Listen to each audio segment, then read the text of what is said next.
किशनपुर गांव एक शांत और साधारण जगह थी, जहां लोग अपने रोजमर्रा के कामों में व्यस्त रहते थे।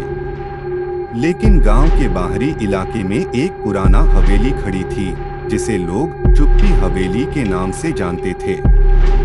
यह हवेली सुनसान और वीरान थी और गांव वाले इसे दूर से ही नजरअंदाज करते थे। किसी भी इंसान को वहां जाने की हिम्मत नहीं होती थी, क्योंकि लोगों का मानना था कि हवेली में एक बुरी आत्मा बसी हुई है। कहानी के अनुसार जो भी उस हवेली में रात बिताने की कोशिश करता, वह अगले दिन सुबह गायब हो जाता। उनके बारे में कोई सुराग नहीं मिलता, सिवाय इसके कि उनका चेहरा उस हवेली के पुराने खंडहरों में देखा जाता था। उसकी आंखें खुली और डर से भरपूर।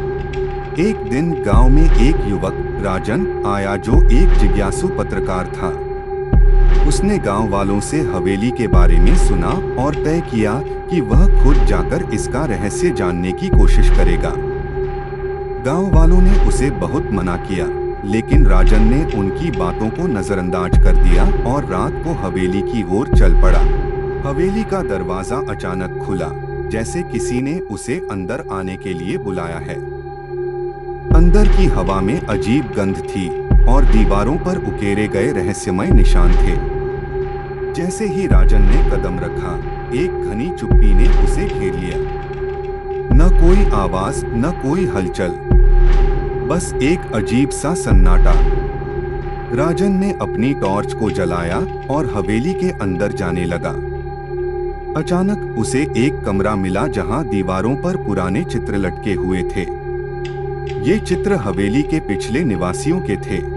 एक चित्र में एक महिला की तस्वीर थी, जिसकी आंखों में अजीब सी झलक थी, जैसे वह किसी को देख रही हो।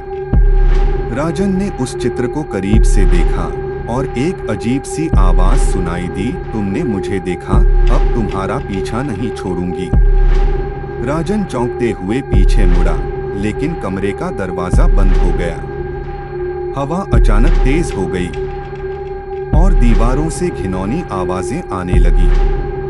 राजन ने बुरी तरह से घबराकर दरवाजे को खोलने की कोशिश की, लेकिन वह न खुला।